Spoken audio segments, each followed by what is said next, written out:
Hello, everyone. I still see some people coming in, so let's wait a couple of seconds more.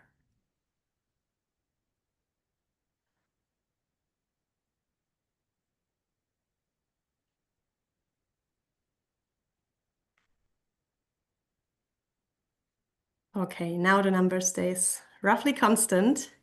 So let me give a very warm welcome to everyone who joined this new part of our EMS webinar series. And today the topic is academic careers throughout Europe.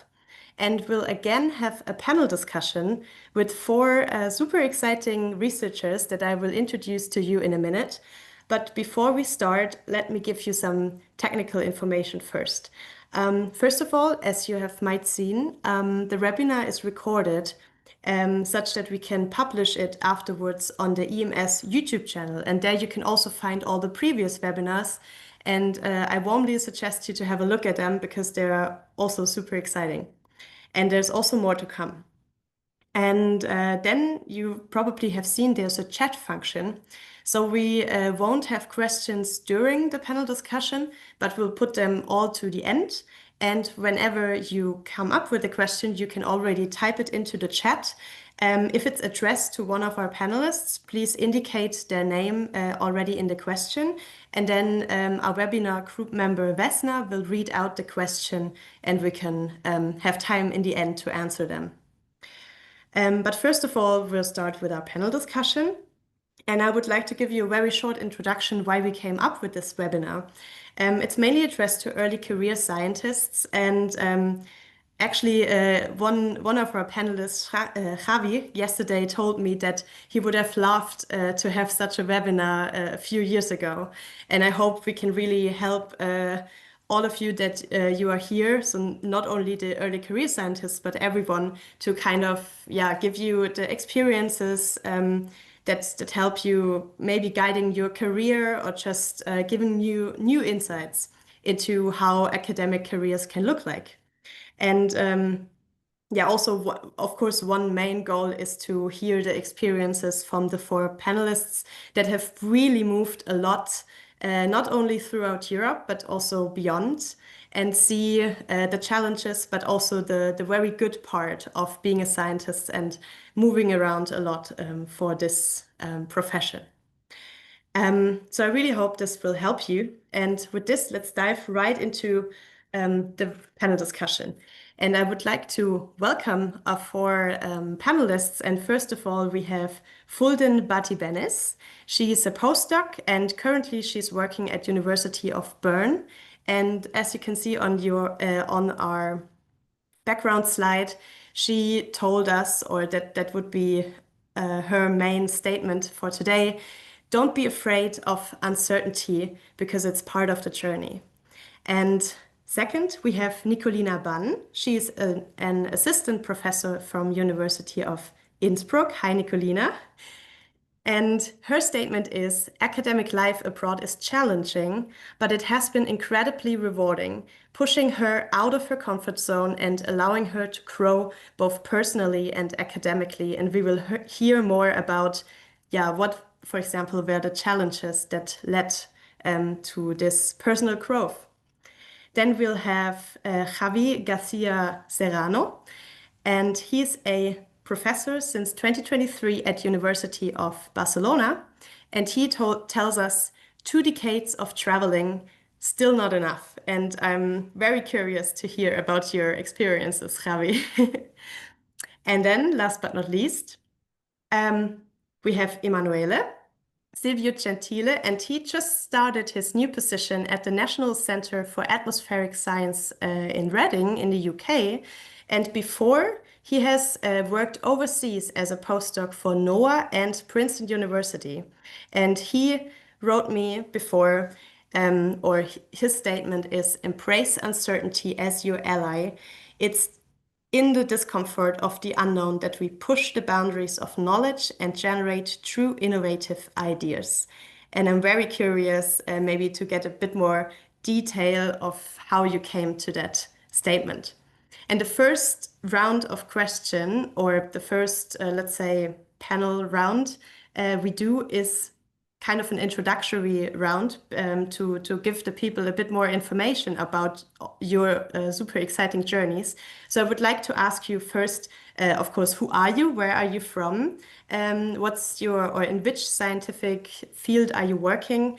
Where did you obtain your first degrees, and then where did you work during your postdoc phases? And if you're already, or if you're a professor, where are you working now?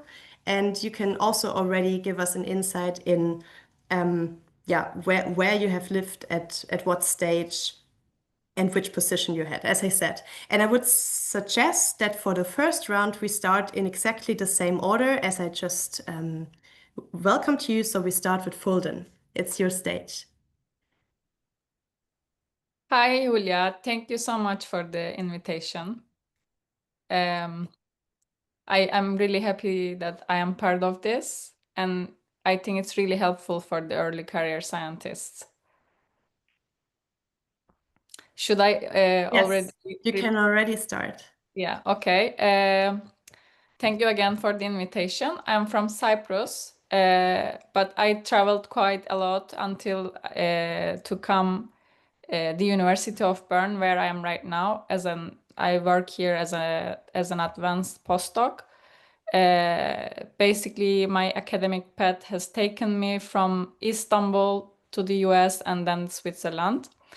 And it wasn't always as planned, of course, but the opportunities throughout the journey helped me to grow both scientifically, personally. But basically, I left home at 17 years old and went to Istanbul to do my bachelor's on meteorological engineering, where I also completed my master's and PhD on atmospheric sciences. But during PhD, I went to the US for a short two years amount of time for a research, again for my PhD. After that, basically, I turned back to Istanbul, graduated. But actually, I had plans to go to the US again, but then COVID happened, and then I applied for the postdoc position in Sonia Seneviratne's group, where I moved to Switzerland, and that was my first position. After that, I moved to University of Bern, where I'm working right now. And the subject I'm working on is basically climate modeling and the compound extremes. Great, thanks for this introduction. And let's stay in the same region and move to Innsbruck, where Nikolina is probably right now. And I'm happy to hear your journey. Yes, this is where I am at the moment, and thanks a lot also from my side for organizing this seminar and for inviting me to share my experience. So as said, I'm at the moment working at the University of Innsbruck in Austria. My current position is assistant professor, but I'm soon to be promoted to associate professor sometime by the end of this month. The fingers are crossed. I originally come from Croatia, where I was studying, and I obtained a diploma. Back then it was a diploma, and this was in physics and meteorology. After that, I moved to Zurich in Switzerland, where I was working on my PhD for 3 years, and the topic was on the high resolution climate modeling and focusing on the evaluation of the model and climate projections. I have stayed then at ETH for several more years as a postdoc and then also as a senior scientist. And after that, I then moved to Innsbruck here in Austria to the position of assistant professor. I continue to work in the high resolution climate modeling, but I'm kind of expanding the focus of my research. Yeah, that's in short from. Cool, thanks, and congratulations to your promotion. Then I would suggest we move on to Javi. And he also provided me with some slides. So let's see if that works. Can you see it? Yeah, I can. So you're happy to introduce yourself also using your slides. Hello, everyone. Thanks, Julia, for the invitation and the introduction. And thanks also, Martina and the EMS for organizing this webinar. I'll try to be brief. I did my degrees in physics. I'm from Spain. I was born in the southeastern part of Spain. And I moved to Madrid, to the capital, to do my bachelor degree in physics. And then I started my PhD in 2005. That's why I wrote down these 2 decades of traveling. And until now, I finished my PhD. And then I moved to Barcelona, here where I am right now, as a permanent professor at the university, full time and full professor position. And as I said, that I have been continuously traveling around, doing short stays. For example, during my PhD, I went to the UK Met Office and the KNMI. And then when I came here to Barcelona, I moved to Japan for another year of postdoc. I came back to Europe and in Paris at the Lausanne. And then I came back to Spain with a Marie Curie fellowship. That for those of you interested in applying for a Marie Curie grant, think that you can use Marie Curie not only to leave your country, but also to come back to your country. This is a really nice way of doing it. What else? Yeah, when I came back to Barcelona, to the Barcelona Supercomputing Center, to the BSc, I kept traveling around doing short stays in France, US. I went to NCAR in Boulder, Colorado. And after that, I got a tenure track position funded by the Spanish government. Then I moved to university. And from here, I have been traveling again, doing short stays. I went, for example, to Germany, to the Max Planck Institute for Meteorology, and also to IRI, to the International Research Institute for Climate and Society in New York. And as you can imagine, my field is climate research. And in particular, I would say climate variability and climate modeling and climate dynamics, kind of AC interaction, troposphere, stratosphere interaction, and this kind of things.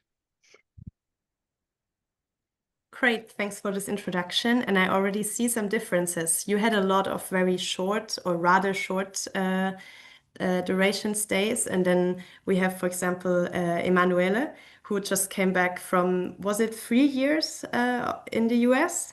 So yeah, it's your turn to introduce, and I go back to the citation slide, this one. Well, hi everyone. What a pleasure to be here with you, Julia, and the rest of you.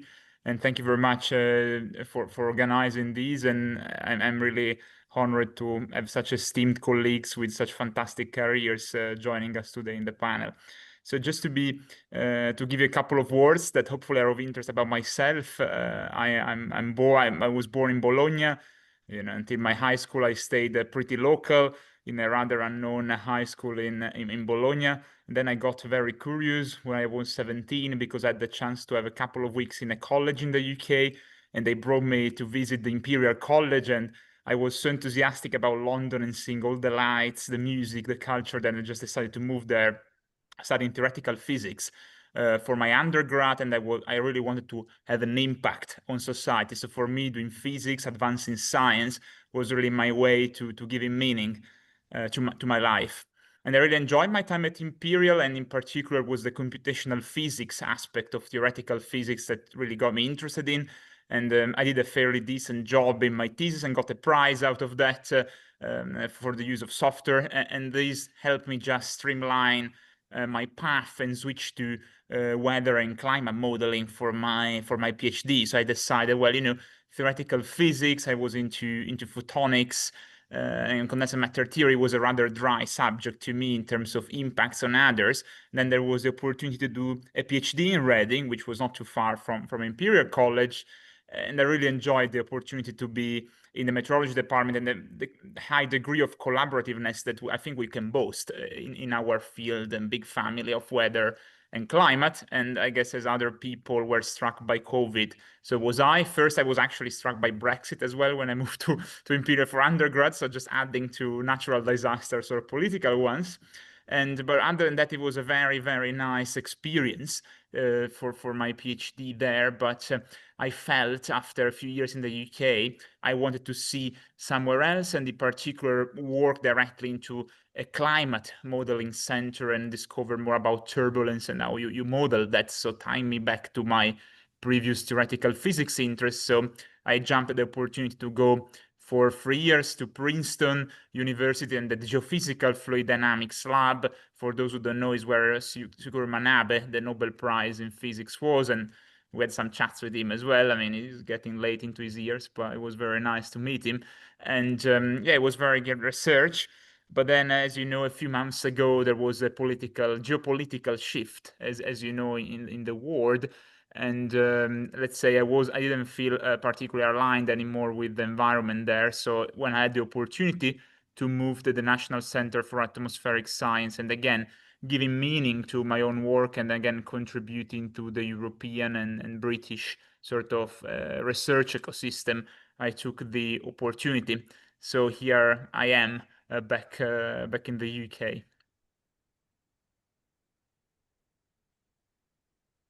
Great. It's nice to have you back. And thanks you all already for the nice introductions. And it's great to see to see all the places you've already been. So probably the four of you can already cover a lot of places in the world. Let's move on to the second round, which I called the challenges, such that we can end with the good part.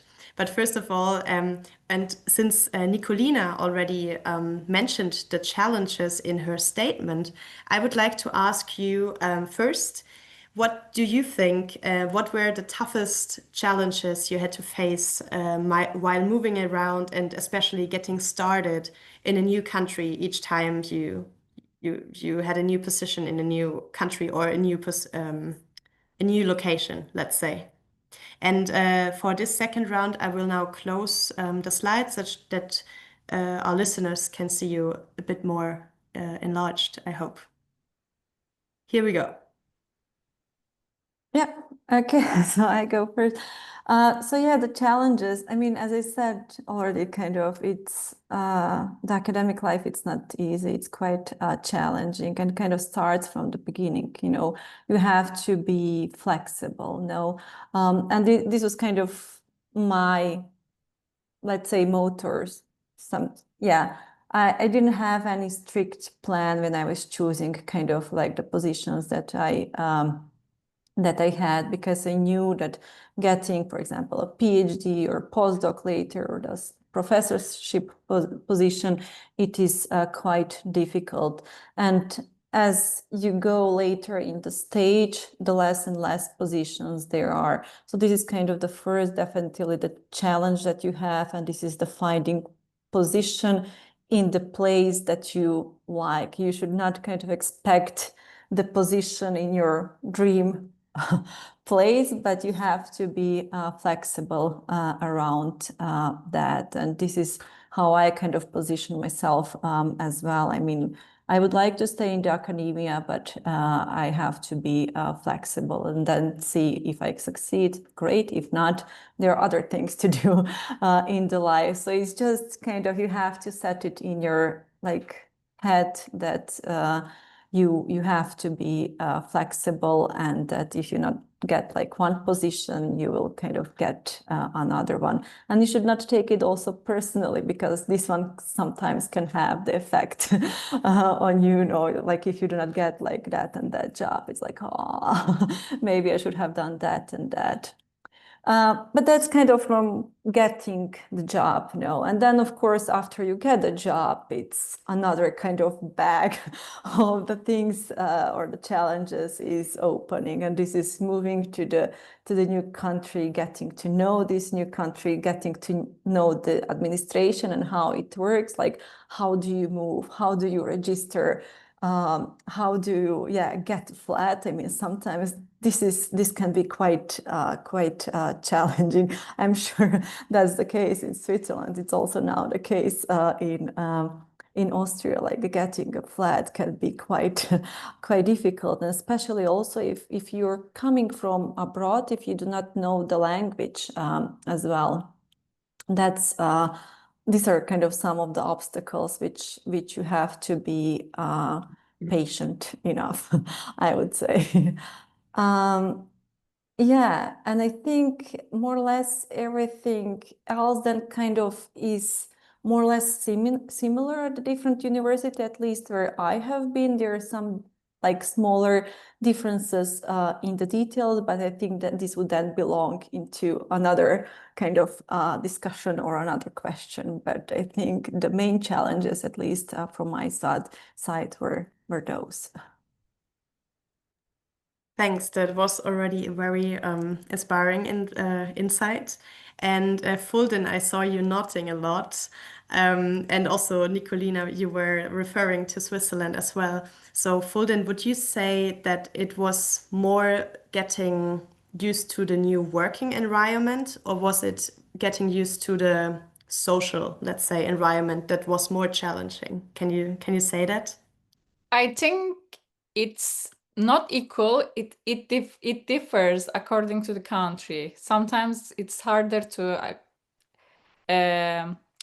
adapt to the new culture. Sometimes it's harder to adapt to the working environment, depending on the people you are working with or the culture in the country. So it's not as smooth as it sounds, of course. But I was nodding when Nikolina was mentioning, because it's really hard to find an apartment in Switzerland. You even need to write a motivation letter, which we are excelling in academia to write motivation letters, so it helps, I guess. But it is really tough to find a place to stay. Even mostly, I actually agree with Nikolina, but basically the expectation. I just want to add some other aspects to this, to what she said. Like, for example, the expectations from you differs also depending on the people you are working with, or how much independent you need to be, which group you are in. These all really matter. And something I really agree with Nikolina is not taking things personally, because it's sometimes some things doesn't happen, but maybe it's better for you. Like, for example, I had a position in the US when I was finishing my PhD, and almost like a year I planned to go there, and COVID happened, which was something I couldn't control. And then suddenly a position opened in Switzerland which would fit me perfectly. And actually, Sonia later on told me that position they were planning to open that position like a year before, but they opened a year later, which corresponded the time when I was going. So sometimes even things are not going the way you want to be. This is not necessarily a bad thing. So being flexible is good, and also being exposed to different cultures makes you more open-minded and more flexible, which I value a lot. Thanks. Thank you. And yeah, I can totally relate to that, I would say. maybe focusing a bit more on the working conditions. Emanuele, I know we've once been talking about comparing working, especially working hours in some places in Europe to some places in the US. I'm not sure if that's, let's say, a stereotype, but is there a difference between the way of working, let's say, at the different locations you have been working? Well, I think that's an excellent question. And I mean, in a way, I think I criticize myself as I struggle a lot to have a healthy work-life balance. I'm certainly the sort of person that tends to work more hours, and I don't think necessarily a good thing to start with. So, and I guess that's partly both for my family, where, you know, especially in Italy, there are certain type of people that can work extremely long hours because we feel it's really the sense of civic, the need to kill yourself with work, and that's really very much the case in many parts of Italy, actually, despite the stereotypes. So breaking some stereotypes here, especially in the northern part. And I think also when I went to Imperial, the culture was always like you have 24 hours to complete your reports since you finish your exams, and there was this huge workaholic culture. So it was kind of born and bred in this environment. Then Reading, of course, was very nice because in Reading there was this big emphasis of, yeah, you need to do your hours, but you need to stop at a certain type of a day. And I think that's incredibly helpful because you need to have hobbies and so on. But then when I went again to the US, I found again this very, and I think in a sense is even worse. And when we think about workaholic culture in Europe or UK, you think, yeah, your employment is somewhat stable, or you can trust the employment laws with all the financial, conditions aside, but you can trust it. But in the US, you're really employed at will. So it means that you have zero notice. They can fire you whenever you want. And I think in a sense, and I'm sorry if I'm taking slightly longer than I should to explain it, but I think it's a very important concept to say, is that when you're employed in the US, we used to think, well, because you're in academia and the government funds generously in the US, the academic sector, even if you lose your postdoc, then you can find immediately another postdoc. And I think that's just not true anymore because how unstable the funding situation has become over there. So I think now an academic job there not just has very long hours, but it has become like the American private sector in the sense that there's huge instability. And the downside is that you already start with a much lower pay as a postdoc in the US than if you are working in the city of New York in the US. So I think it's not just the hours, but it's just also whether you're employed at will or not. And we have far more protections in most European countries, as far as I know. I don't know every European country, so I might be wrong, but the major ones, including the UK, I think you have much stronger protections when you're fired, or sort of where you stand. And I think when you have a situation when fundings are pulled away from the government, those protections are actually very helpful in Europe and UK, I think, to help you plan the next step. And you don't have that safety net in the US. Thanks. That's a very important point, and I didn't know about it at all. Javi, you are the most experienced, I would say, researcher in this round. What was your biggest challenge to wrap it up this round quite quickly? Well, I think that there is less to, quite a few words to add to what my colleagues have already said. I fully agree with what Nikolina was saying at the beginning, then Fulden, and also Emanuele. I think maybe something that came to my mind at the beginning of this second round is that I think it was Nikolina at the beginning. And it's true that the research is a long career. It's challenging. It's not easy. It can be wonderful, but you have to work hard in a way. That's also true. And as Emanuele was saying, there is some kind of workaholic culture, but I think that's also true. But I think it is not bad thing in a way, because that means somehow that we really like what we are doing. And so if you follow somehow your instinct, your will, and you enjoy what you are doing, it's not that bad. I mean, as he said, we should not forget about our hobbies and our free time. Definitely not. But I would say it's not a bad thing. But the most tricky challenge, I would say, in these 2 decades of research career, I would say that as it's a long journey, you have also to be kind of prepared and get used to be alone. There is some challenge of, let's say, solitude in a way, particularly if you are going far away from your home. But you can do it. I mean, be patient. I don't remember if it was Nikolina or Fulden, but if you are patient, you are flexible, you are open mind, you can do it. There is nothing you cannot do. Thanks. And I like the point of being prepared, because if you feel lonely and you haven't been thinking of that before, it's probably much worse than kind of expecting this feeling somehow, I would say. A short notice to our audience. We'll probably have 5 minutes left at the end of the webinar, so you can already think of questions and put them in the chat. And then I would give or go right back to you, Javi, and introduce or start with the 3rd round, which I titled The Good Part. And you were listing all these places you have been, and sometimes even for only a month.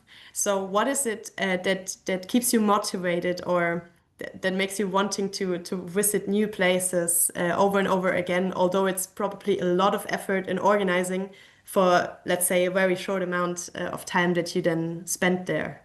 Yeah, definitely. There's time, it's time consuming, and it's time demanding, and yeah, it's kind of challenging. But I think the key point here, I would say, my personal experience, is that moving around, it's a way to, let's say, not get stuck in one thing. As my colleagues said, they all said, if you are kind of open, flexible, prepared to deal with challenges, like different ways of, this is actually a good point, different ways of working in terms of methodology, data, working environment. That's, on one hand, they are challenges, but they're also really good for your personal growth. I don't know who said that. I think it was Nikolina or Fulden. But research career is a way to grow. I would say, and that's why I always recommend research. I think it's a really nice way of life, I would say. Okay. I don't know if it's kind of No, thanks a lot. And moving on to Nikolina, do you agree to that, or would you like to add another point that was, let's say, your most favorite aspect of keep or proceeding this career? So I agree, definitely. That's for sure. What I can add, because I also started with describing the challenges, and most of them are related to starting a position in a new place, moving to a new place, getting to know this new place. But after all that is done, the good stuff starts. Now, then you can start to enjoy a new place, new environment. It's good to have this change, as Javi said, in your life, to kind of give you a new perspective, open some new horizons, as well. See, I know how other institutes are working, that maybe your, I don't know, where you are now, it's not the worst one or the best one, something like that. You can see that, yeah, there are ups and downs, of course, on the way, and overcoming those just makes you stronger. Thanks. Fulden, what is your favorite aspect in academia and moving around for that career? My favorite aspect is academia is basically constantly giving me the opportunity to do interesting things or research different topics that I'm interested. So I don't feel stuck at one job where I do the same thing again and again. That's the best part, I would say. Of course, sometimes it's challenging. And the other good part is to feel good about what you are doing, and you are not harming the planet, but instead you are doing something good actually for this world. And that's very satisfying. And I think it's another good thing is that you can, I have so many friends everywhere in the world. So I'm very international right now. So I can call someone from some other country and I have a friend there. So it's really cool to be able to meet these brilliant people and become friends with them. Even though we change, we move, this makes us be international. Yeah, I fully agree to that. And then, since I already see we have super interesting questions in the chat, Emanuele, it's your last answer of that third round. What's your favorite aspect? Or in your opinion, the very good part of being in academia? Yeah, I like the question, and to me, it's like maybe I have a very naive answer. Is that feeling of being a kid when you discover something new, that eureka moment, which in a way, what I really like that I always at least start a project or a research having some hypothesis and end up doing something completely different.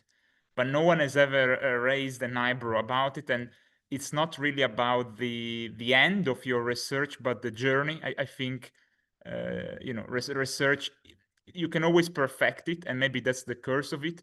But it's also the beauty of it is that you can always take a step in a slightly different direction. And I think the other beauty of it is that I think that our entire field is basically supported by volunteering, in the sense that so many people, from reviewers to editors to mentors, like so many people just give their time out of their goodwill. I mean, there are many things that could be really improved massively, I think, but overall is a bunch of people that really try to support each other despite all the issues that we have. And I don't think actually when other people put the same amount of work hours in their job, they do it coming from such a good place. And if you look at scientists in their 70s and 80s, actually I met quite a few in the US, because there is a huge generation in the US of these scientists, all in those labs that reach 80s. They're not tired. They're actually very happy. And I think because they've done something good. And maybe they haven't become the richest, people on earth, but you can tell how meaningful everything has been to them. And I think that's the two aspects to me, in the immediate term and in the long term, that in the end make me feel very fresh, despite we always say we are burnt out, which may also be true, but yeah.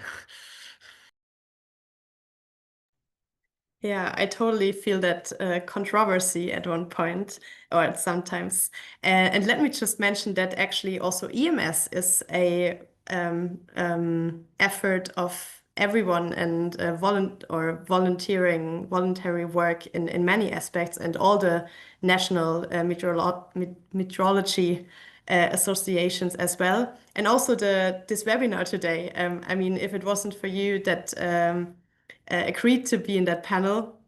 So thanks again. And with this, Julia, yeah, may I add a short, let's say, personal take on the good things that came to my mind after, I think it was Emanuele's points on give some meaning. Very quickly, I think the research and academia, I mean, at least my personal experience, is that my decisions have been an important part of my career. And that feeling makes you feel like, to say, like the protagonist or the main actor of your life. because you have to continuously take decisions, and those decisions help guiding your life. And I think that's for me, that's another key point of research and academia.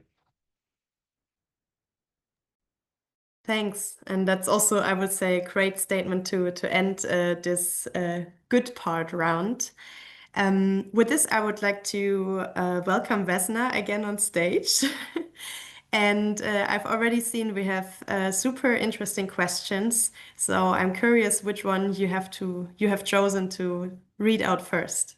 Yes, first, Shona Rose asked, well, she refers to Emanuele, but I think the question is for all the panelists.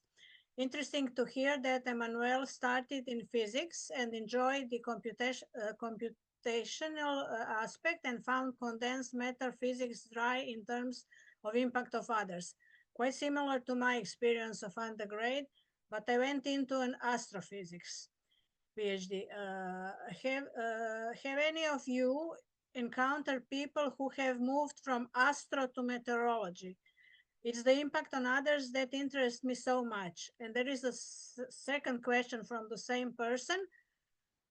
Where do meteorology academic jobs get advertised? In Astro, we would check the EAS job register, for example. So any of you have any answers or comments? Maybe Emanuele, you opened your mouth already. Yeah, no, I cannot. Since the question is actually very relevant to me because I mean there is a huge amount of people from astrophysics, at least in the UK, into into modeling the climate, and that's because it's probably many of you know, plasma in stars is a fluid, so there is lots of Navier-Stokes equations. Techniques that you can export to climate modeling and more broadly like fluid dynamics modeling. Like you can have all sort of environmental fluid dynamics for airplanes or whatever. And I mean, in terms of jobs, I mean, something very useful is the Met Jobs list, a mailing list. I mean, is called if you Google MET -jobs, you find it. I guess there is a question, if I were in astrophysics now, I probably would think carefully, depending on the country. I mean, whether I want to do climate or maybe fusion, because fusion is getting lots of funds now. So climate is seeing a reduction in funds in some countries. So I think it's important to be mindful of the politics, but of course you should first follow your passion. But I think it's important to be careful because of course, if there is no large scale funding, then it's very hard to find positions. Yeah, that's something I just feel too. I would quickly like to jump in myself because I actually came from cosmology and moved to meteorology. And I can say it's really a lot of the concepts are very, very similar. It's the same equations. And it helped me a lot coming from an even, let's say, bigger system and then applying it to just the atmosphere in a sense. But it's the same equations, just on another system. So I totally agree with Emanuele. It's definitely possible. And I would say it helps you in certain aspects. Maybe I can just add, it's not that uncommon. So I have seen like multiple cases where kind of people came from the physics into the climate science. And to add on Julia, so basically, I mean, now what you have been neglecting before you start to study in the Navier-Stokes equations. I also want to add something. I think it's also very valuable to change profession. Like you don't need to follow always the same measure to excel in something. It's always nice to bring other aspects to it. So it's good to change.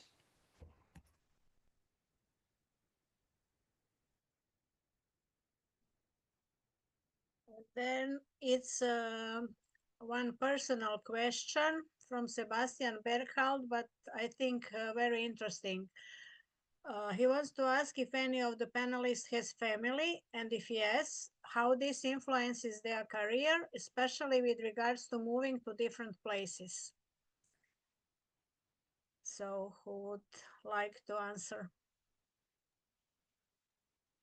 Javi, I've seen you nodding. No, well, I was about to say that it's not my case, so I can't comment on that. I But mean, it's a tricky question. It's a tricky question, but maybe I can do a bit more in the neutral kind of way, not to go that much into the personal details. But I think what kind of I gained from that, or what I learned kind of in that process, and this is why I said I kind of have grown personally in all that process, is that you learn basically how to spend the time with your family in a more kind of efficient way. So spend more quality time than quantity time. So there is a lot of challenges there as well. There is a lot of logistics that you have to take, but the moments that you spend together are much more valuable, and then you try to spend them in the better way than if you're living closer to them. And then you're always saying, but I have time to do that at some other, period when I will not be so tired from the work. So it kind of teaches you to be not only efficient with work, but also efficient with your private life and spending more quality time with your family. Thanks, Nikolina, for taking up this question. And with this, I would already slowly getting to close this webinar. First of all, thanks all of you, again, very, very much for being part of this panel. And I would love to talk even longer. But in the interest of time and in the interest of time of our audience, I would close this now. Thank you all. Thanks, Vesna, for reading out the or preparing the questions. And also thanks Martina in the background, who prepared the whole Zoom setting and helped a lot in setting up all the details behind. Yeah, and with this, I would like to tell the others, if you're interested, in already 2 weeks from now, we'll have the next EMS webinar, and it will be about citizen science. And if you have more ideas or suggestions or comments or even more questions to our panelists, I think they'll be happy to answer also via email. But in case you have questions to the webinar group, text the EMS email address and it will reach us. And with this, I think I've said everything I wanted to. Thanks again, everyone. Have a good afternoon and see you around. Bye. Thank you. Thanks. Thanks. Bye. Bye-bye.